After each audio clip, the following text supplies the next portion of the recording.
Hello everyone, आज हम लोग स्टार्ट करने जा रहे हैं चरक संहिता पूर्वार्ध के चैप्टर्स, जिसमें सबसे पहला चैप्टर इस वीडियो में देखने वाले हैं दीर्घजीवितीय अध्याय के बारे में। तो थोड़ा सा ब्रीफ करना चाहूँगी कि इस चैप्टर में कुछ चीज़ें कंसेप्चुअल दी हुई हैं और कुछ चीज़ें फैक्चुअल दी हुई हैं। तो जो चीज़ें लर्न करने वाली हैं, फैक्ट के अंदर आते हैं, उनका वीडियो अलग से आएगा विथ न्यूमोनिक, ताकि आपको प्रॉपरली याद हो जाए, और जो उसके अंडर में कंसेप्ट लगते हैं वो आपको इस वीडियो में पता चल जाएगा। अष्टमूत्र जो है उसका वीडियो ऑलरेडी अपलोड कर दिया है विथ न्यूमोनिक। वीडियो लिंक जो है मैंने डिस्क्रिप्शन बॉक्स में दे दिया है, आप चाहे तो उसको भी चेकआउट कर सकते हैं। तो आज हम लोग स्टार्ट करने जा रहे हैं चरक संहिता का पहला चैप्टर। तो सबसे पहले जान लेते हैं कि चरक संहिता क्या है और इसकी स्पेशलिटी क्या है, थोड़ा सा ये समझ लेते हैं। चरक संहिता जो है वो बृहत्त्रयी के अंडर में आता है। चरक संहिता में जो है हम लोग 8 स्थान और 120 चैप्टर्स देखते हैं। फिर उसमें आपको पता होगा कि चरक संहिता के जो 2 पार्ट है, पहला पूर्वार्ध है, फिर दूसरा उत्तरार्ध। तब 8 स्थान हैं, वो कौन कौन से हैं? तो सबसे पहला स्थान है सूत्र स्थान, दूसरा है निदान स्थान, तीसरा है विमान स्थान, चौथा है शारीर स्थान, पांचवा है इंद्रिय स्थान, छठा है चिकित्सा स्थान, सातवां है कल्प स्थान और आठवां और आखिरी स्थान है सिद्धि स्थान। और इसमें कुल अध्याय जो हैं वो 120 हैं। वो कैसे हैं? सूत्र के 30 हैं, निदान के 8 हैं, विमान के भी 8 हैं और शारीर के भी 8 हैं, इंद्रिय के 12 हैं, चिकित्सा के 30 हैं, कल्प के 12 हैं और सिद्धि के भी 12 हैं। तो ये हो गया आपके कुल अध्याय 120। अब हम लोग जानेंगे कि जो चरक पूर्वार्ध हम लोग पढ़ने वाले हैं, इसमें हम लोग सप्त चतुष्क पढ़ते हैं और संग्रह द्वय पढ़ते हैं। सप्त चतुष्क क्या होते हैं और उसके अंडर में कितने चैप्टर्स, कौन से चैप्टर्स आते हैं, अब मैं आपको वो बताने वाली हूँ। तो सबसे पहला चतुष्क होता है भेषज चतुष्क, जिसमें चैप्टर 1 से लेके चैप्टर 4 तक आता है। दूसरा चतुष्क है स्वास्थ्य चतुष्क, जिसमें चैप्टर 5 से लेके चैप्टर 8 तक आता है। तीसरा चतुष्क है निर्देश चतुष्क, जिसमें चैप्टर 9 से लेके चैप्टर 12 तक आता है। चौथा चतुष्क है कल्पना चतुष्क, जिसमें चैप्टर 13 से लेके चैप्टर 16 आता है। और पांचवा चतुष्क है आपका रोग चतुष्क, जिसमें चैप्टर 17 से लेके चैप्टर 20 आता है। छठा चतुष्क है योजना चतुष्क, जिसमें चैप्टर 21 से लेकर 24 तक का आता है। और सातवां और आखिरी चतुष्क है अन्नपान चतुष्क, चैप्टर 25 से लेकर चैप्टर 28 तक। अब बचे आपके 2, क्योंकि मैंने आपको ऑलरेडी अभी बताया कि सूत्र स्थान में हम लोग 30 चैप्टर्स पढ़ते हैं, तो 28 चैप्टर्स तक तो सप्त चतुष्क में आ गए। और आखिरी के जो 2 होते हैं वो संग्रह द्वय में आते हैं, चैप्टर 29 एंड चैप्टर 30। अब आप एक चीज़ नोट डाउन कर सकते हैं कि यहाँ पे चरक संहिता में पुनर्वसु आत्रेय का बहुत ज़्यादा उल्लेख किया गया है। पुनर्वसु आत्रेय का नाम बहुत आया है। तो पुनर्वसु आत्रेय जो है वो उपदेष्टा हैं, यानी कि इन्होंने उपदेश दिया था। और अग्निवेश की भी बात की गई है, तो अग्निवेश जो है वो तंत्र करता है, ठीक है। और चरक प्रतिसंस्कर्ता हैं और दृढ़ बल जो है वो संपूरक हैं। मैं आपको लेआउट दे देती हूँ। इस चैप्टर में हम लोग मेनली देखने क्या वाले हैं। तो फर्स्ट चैप्टर दीर्घजीवितीय अध्याय में आपको मेनली देखना है आयुर्वेद अवतरण अकॉर्डिंग टू चरक। फिर आपको देखना है षट पदार्थ विज्ञान। नेक्स्ट आपको देखना है धातु साम्य और उस त्रिदोष विज्ञान। साथ में द्रव्य वर्गीकरण और औषधि और चिकित्सक के बारे में आपको यहाँ पे देखना है। तो जो ये द्रव्य वर्गीकरण है, इनमें मोस्टली आपको भेद मिलेंगे और अलग अलग द्रव्य मिलेंगे, ठीक है। तो ये लर्न करने वाली चीज़ हैं। इनका वीडियो मैं अलग अलग से अपलोड करूँगी विथ न्यूमोनिक, क्योंकि लर्न करने वाली है और काफ़ी इंपॉर्टेंट क्वेश्चंस भी इससे बनकर आते हैं, तो उसका मैं अलग ही वीडियो बनाऊँगी। और उसका लिंक जो है मैं हमेशा कॉमेंट में पिन कर दिया करूँगी, तो आप चाहें तो उसको विजिट कर सकते हैं। अकॉर्डिंग टू महर्षि चरक जो है आयुर्वेद अवतरण ऐसे हुआ है कि सबसे पहले ब्रह्मा जी ने स्मृति की थी, जैसा कि हम देखते आए हैं। तो उसके बाद जो है ब्रह्मा जी ने दक्ष प्रजापति को आयुर्वेद का ज्ञान दिया। दक्ष प्रजापति से अश्विनी द्वय को मिला, अश्विनी द्वय से इंद्र को, इंद्र से भारद्वाज को, और भारद्वाज ने आत्रेय को आयुर्वेद का ज्ञान दिया। और आत्रेय ने अपने 6 शिष्यों को आयुर्वेद का ज्ञान दिया। अब जो आत्रेय के 6 शिष्य हैं उनके नाम हैं अग्निवेश, पराशर, जतुकर्ण, हारीत, भेल, शार्पाणी, ठीक है। तो ये हो गया आयुर्वेद अवतरण। फिर हम लोग बात करेंगे नेक्स्ट पॉइंट जो कि है त्रिसूत्र, जिसको त्रिस्कंध भी बोलते हैं। ठीक है, अब एक स्कंध त्रय भी होता है जो कि महर्षि सुश्रुत ने बताया है। उसमें आता है हेतु दोष द्रव्य, तो आप इसको चाहें तो पेन डाउन कर सकते हैं। लेकिन जो त्रिसूत्र और त्रिस्कंध होता है उसमें आता है हेतु, लिंग और औषध। हेतु, लिंग, औषध ज्ञानम स्वस्थ आतुरपरायणम त्रिसूत्रम शाश्वतम पुण्यम बुबुद्धे यम पितामह, ये इसका श्लोक है।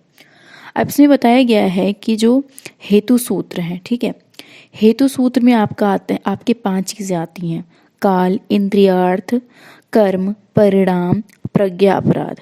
ठीक है, तो इंद्रियार्थ में आपके साथ में इंद्रियार्थ आ जाती हैं।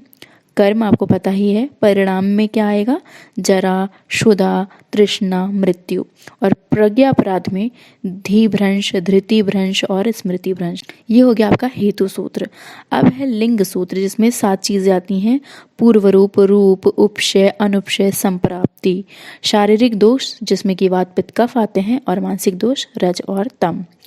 फिर तीसरा है औषध यानी कि द्रव्य, जो कि 3 तरीके का हो सकता है, जो कि है दोष शामक, दोष प्रकोपक और स्वस्थ के लिए हितकर। तो ये हो गए हमारे त्रिसूत्र या फिर त्रिस्कंध। और इसमें भी जो लिंग सूत्र है ना, इसको श्रेष्ठ बताया गया है। नेक्स्ट पॉइंट है आयुर्वेद का लक्षण, निरुक्ति या फिर परिभाषा। तो ये श्लोक तो आप फर्स्ट ईयर से पढ़ते आ रहे होंगे। हिता हितम सुखम दुखम आयुष तस्य हिता हितम मानम च तच्च यत्रोक्तम आयुर्वेदस्य उच्यते। तो यहाँ पे आपको आयु के 4 प्रकार बताए गए हैं। पहला तो हित आयु, दूसरा अहितायु, तीसरा सुख आयु, चौथा दुख आयु। हितायु जो धर्म आदि के मार्ग पर चलने वाले होते हैं, अहितायु जो अधर्म के मार्ग पर चलते हैं, सुख आयु अंग प्रत्यंग रोग मुक्त हो जाते हैं, दुख आयु में अंग प्रत्यंगों में रोग होते हैं। तो ये हो गए हमारे आयुर्वेद के लक्षण, निरुक्ति या फिर परिभाषा। ठीक है, अब आयु का नाम क्या है? तो शरीर इंद्रिय सत्वात्म संयोगे धारी जीवितम नित्यगश्च अनुबंधश्च पर्याय आयुर उच्यते। आयु के 4 पर्याय बताए गए हैं: धारी, जीवितम, नित्यग और अनुबंध। ठीक है, धारी जो धारण करता है, जीवित जो जीवन प्रदान करता है, नित्यग जो गतिशील है, अनुबंध जो अनेक अवयवों का संबंध स्थापित करता है। ठीक है, अब हम देखेंगे त्रिदंड के बारे में। तो त्रिदंड जो है आयुर्वेद का आधार होता है।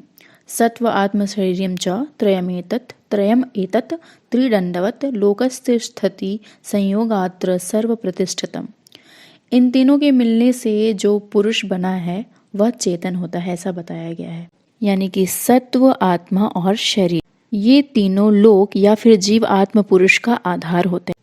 तो जो ये चीजें हमने देखी अभी, त्रिसूत्र, त्रिदंड, आयुर्वेद के पर्याय और आयुर्वेद का आधार, साथ में आयुर्वेद का लक्षण, आयु के पर्याय, जो ये चीजें हमने देखी हैं, ये आपके षट पदार्थ विज्ञान के अंडर में आते हैं। ये आप पदार्थ विज्ञान में भी पढ़ के आए होंगे, क्योंकि जो श्लोक हैं उससे आप ऑलरेडी फेमिलियर हैं। तो षट पदार्थ में ही आते हैं, आपको पता है, द्रव्य, गुण, कर्म, सामान्य, विशेष, समवाय। ठीक है, तो ये जो है हम लोग वैशेषिक दर्शन में देख कर गए थे। लेकिन अकॉर्डिंग टू चरक इसका क्रम क्या है? पहले है सामान्य, फिर है विशेष, फिर है गुण, फिर है द्रव्य, देन कर्म एंड देन समवाय। तो ये क्रम आप याद कर लीजिएगा, क्योंकि अकॉर्डिंग टू चरक जो है क्रम में चेंज आया हुआ है। अब हम लोग बात करेंगे सामान्य और विशेष की परिभाषा के बारे में। तो सर्वदा सर्वभावानां सामान्यम वृद्धि कारणम, यानी कि जो सभी भावों में वृद्धि करने वाला होता है ना, उसको सामान्य बोलते हैं। ठीक है, और जो ह्रास करता है, यानी ह्रास हेतु विशेषश्च प्रवृत्तिर उभयस्य तु, जो कम करने वाला है, करने का कारण है या करने वाला है, उसको हम विशेष कहते हैं। तो सामान्य और विशेष दोनों ही प्रवृत्ति होती है साथ में ही। ठीक है, तो इन दोनों की क्रिया से दोष धातु और मलों की वृद्धि और ह्रास होती है। तो ये बता रहे हैं प्रवृत्तिर उभयस्य तु। तो हमने साथ साथ में सामान्य विशेष देख लिया। अब हम लोग देखेंगे गुण के बारे में।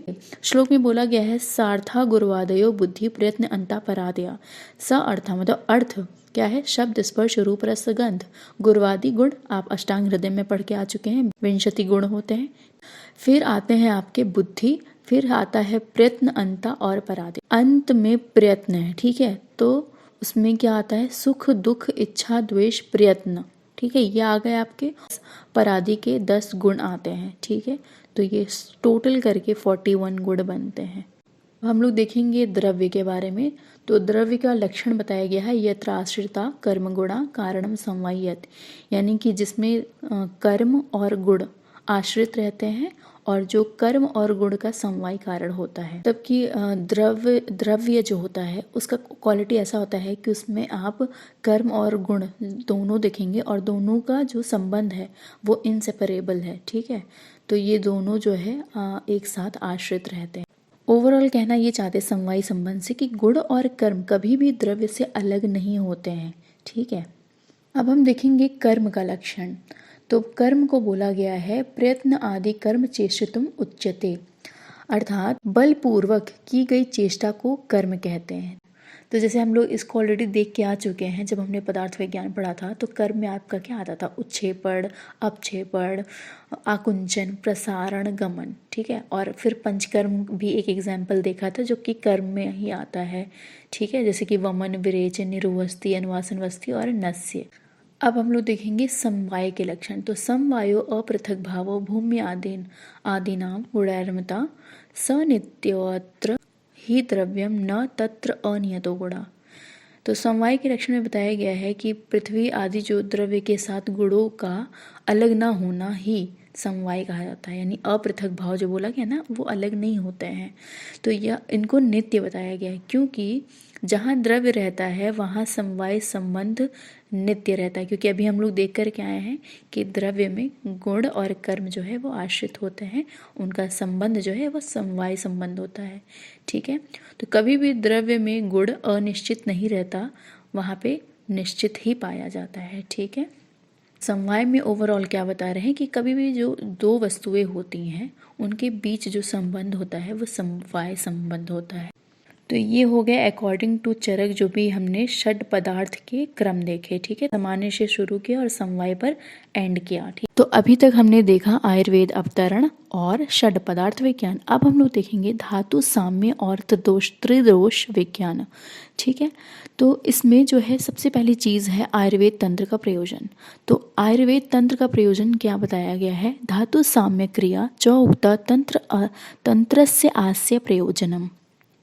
अब ध्यान देने की बात यह है कि आयुर्वेद तंत्र का प्रयोजन है क्या है, आयुर्वेद शास्त्र में धातुओं को साम्य करना बताया जा रहा है। इस शास्त्र का प्रयोजन यह है कि आप धातुओं को साम्य अवस्था में रखें।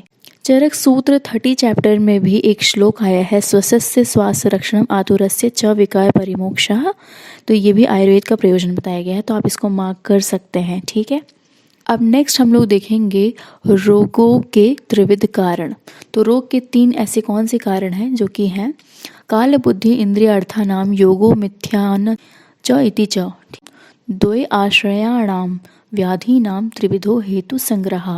तो रोग के जो 3 कारण हैं, त्रिविध कारण हैं, मतलब एक तो शरीर और मन के आश्रयभूत व्याधियों की उत्पत्ति होने में काल, बुद्धि और इंद्रियों के विषयों का मिथ्या योग होना, अयोग होना और अतियोग होना, इन 3 हेतुओं को जो है यहाँ पे संग्रह किया गया है, ठीक है।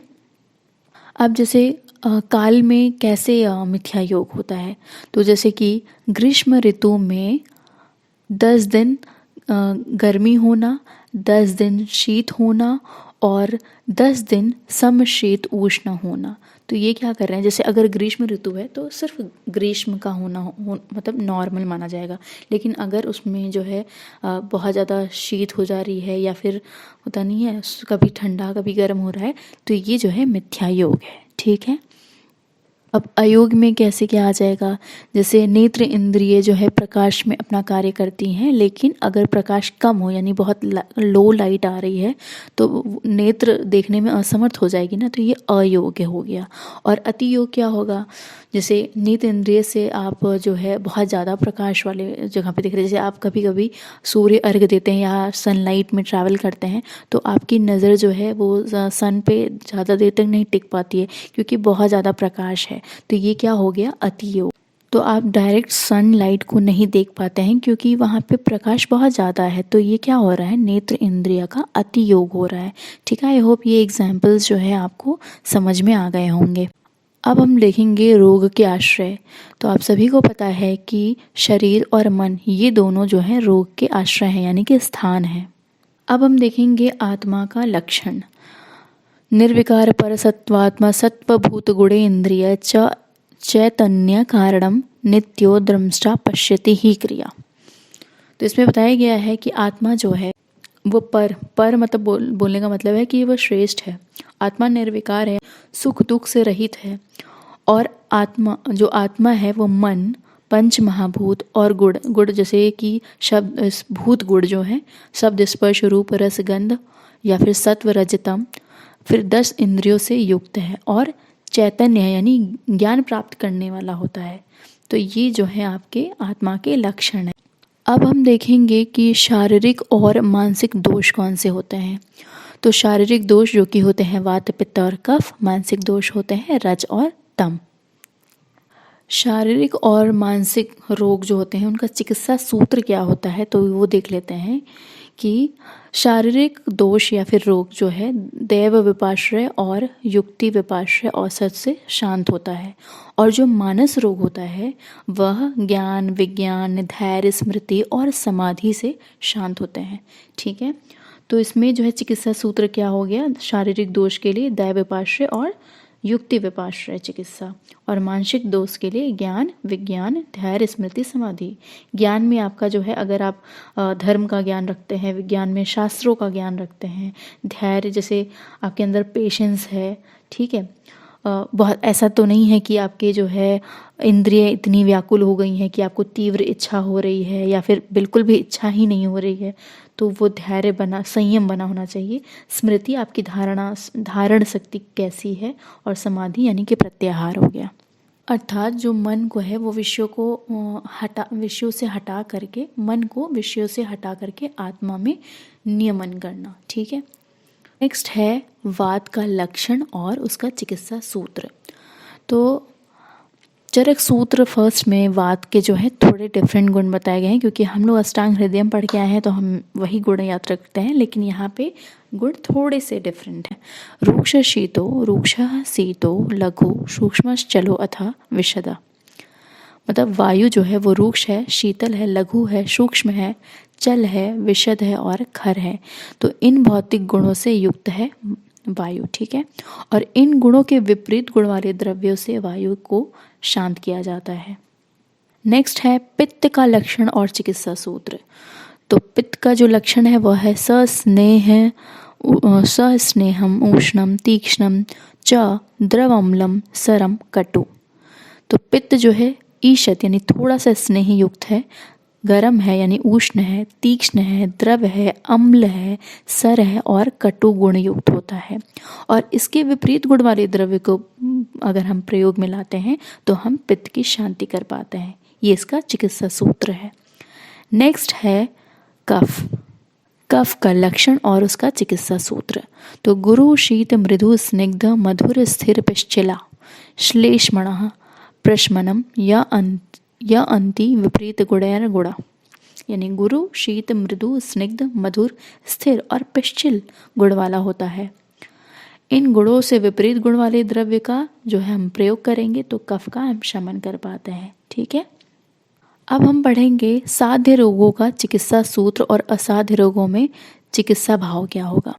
तो इसमें जो है साध्य रोगों का चिकित्सा सूत्र और असाध्य रोगों का चिकित्सा भाव जो बताया जा रहा है, उसमें बताया गया है कि जब देश में जो कि भूमि देश आ गया मात्रा में, जैसे कि बल शरीर अग्नि सात्म्य आदि कैसे हैं, इन सभी का विचार करके फिर काल जो कि जिसमें आता है अवस्थिक काल नित्य काल, इनके विपरीत गुण वाले औषध का प्रयोग करना है। युक्ति पूर्वक किया गया जो चिकित्सा होता है वो साध्य रोगों को नष्ट कर देता है, यानी ऐसे रोग जो कि साध्य हैं उनको नष्ट कर देता है।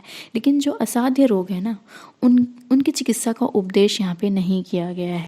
नेक्स्ट हम देखेंगे रस का लक्षण। रस यहाँ पे रसना का अर्थ है, यानी कि जीवा के अर्थ यानी विषय का नाम जो है रस बताया गया है। रस का आधार क्या होता है, द्रव्य जल और पृथ्वी। और रस की उत्पत्ति कैसे होती है, तो रस की उत्पत्ति में जल और पृथ्वी कारण होता है, कारण द्रव्य है। ठीक है, और विशेष ज्ञान जो कि जैसे कि ये मधुर है, कटु है, तिक्त है, ये कैसे आपको होता है? वायु, आकाश और अग्नि के कारण। ठीक है। रस के भेद जो है, स्वादुर अम्लो अथ लवणा कटुस्तिक्त एवच कषायश्च इति षट्को अयम रसानाम संग्रह स्मृता, यानी मधुर, अम्ल, लवण, कटु, तिक्त, कषाय, ये 6 रसों का संक्षेप में यहाँ पे संग्रह किया गया है। ठीक है। तो हमने क्या देख लिया? रस का लक्षण, रस का भेद। अब देखेंगे रस का कार्य क्या होता है। तो रस का कार्य है, जो स्वादु, अम्ल और लवण है, ये 3 रस वात का शमन करते हैं। कषाय, मधुर और तिक्त, ये 3 रस पित्त का शमन करते हैं। और कषाय, कटु, तिक्त जो है कफ को शांत करते हैं। तो ये हो गया हमारा धातु साम्य और त्रिदोष विज्ञान। अब हम लेंगे द्रव्य वर्गीकरण। तो इसमें जो चीज़ें याद करने वाली हैं, जो कि मैंने आपको ऑलरेडी बताया, उसको अलग अलग वीडियो में अपलोड करूँगी। लाइक अगर हम चतुर्विध स्नेह देखते हैं तो उसकी अलग वीडियो आएगी, अष्टमूत्र की अलग वीडियो आएगी, अष्टदुग्ध की अलग वीडियो आएगी। ठीक है। तो मैं ये एग्जाम्पल दे रही हूँ, लेकिन इसमें कुछ चीज़ें हैं जो कॉन्सेप्चुअल हैं, तो मैं इसमें इंक्लूड करके आपको बताना चाहूँगी। और बाकी की जितने भी लर्न करने वाली चीज़ें हैं वो आपको आगे आने वाली वीडियोज़ में मिलेंगी। तो इसलिए चैनल को प्लीज़ सब्सक्राइब कर लीजिए और बेल आइकन को प्रेस ज़रूर करिएगा, ताकि जब भी मैं वीडियो अपलोड करूँ तो आपको नोटिफिकेशन मिल जाए। साथ में अगर कोई भी क्वेरी है तो आप कमेंट कर सकते हैं। और मैंने डिस्क्रिप्शन बॉक्स में अपना टेलीग्राम हैंडल और इंस्टाग्राम हैंडल जो है अटैच कर दिया है, आप चाहे तो वहाँ पे भी अपनी क्वेरीज जो है पुट कर सकते हैं। द्रव्य वर्गीकरण में देखेंगे कि प्रभाव भेद से द्रव्य के भेद क्या हैं। तो प्रभाव भेद से जो है वो 3 हैं, दोष प्रशमन, धातु प्रदूषण और स्वस्थ वृत्त। तो हमने प्रभाव भेद से तो देख लिया कि वो 3 प्रकार के हैं, लेकिन अब वही द्रव्य योनि भेद से पुनः जांगम, औद्भिद और पार्थिव, ठीक है, ये 3 प्रकार के होते हैं। तो 3 प्रकार से हमने प्रभाव भी देख लिया और 3 प्रकार से योनि भेद से देख लिया, यानी इनकी उत्पत्ति कैसे हुई है। जांगम द्रव्य में क्या आ जाते हैं कि जैसे कि मधु हो गया, गोरस हो गया, पित्त, वसा, मज्जा आदि, ये सभी जो है जांगम द्रव्य होते हैं। जांगम में वो आते हैं जो एक स्थान से दूसरे स्थान पर गमन कर सकते हैं, तो उन्हें हम जांगम कहते हैं। लेकिन जो औद्भिद होते हैं ये पृथ्वी को फाड़ कर उत्पन्न होते हैं, तो हम उन्हें औद्भिद कहते हैं। ठीक है। तो इसमें आपके कैसे वनस्पति, वनस्पत्य, विरुद्ध और औषधि आ जाती है, ये आपने द्रव्य गुण में पढ़ा होगा। फिर है पार्थिव द्रव्य। पार्थिव द्रव्य जैसे कि सोना, मल के साथ पंचलोहा जैसे कि चांदी, तांबा, वंगनाक और लोहा हैं। जैसे कि मिनरल्स आदि जितनी भी चीज़ें होती हैं वो आपके इसमें पार्थिव द्रव्य में आ जाते हैं। ठीक है। तो ये था चरक सूत्र चैप्टर 1 का कंसेप्चुअल पार्ट इस वीडियो में। कोई भी क्वेरी है, सजेशन है तो कमेंट ज़रूर करिएगा। Thank you for watching my video and हाँ, बहुत ज़्यादा शुक्रिया, आप इतने अच्छे अच्छे कमेंट्स भेजते हैं। थैंक यू सो मच इतना ज़्यादा प्यार देने के लिए। Thank you for watching and take care.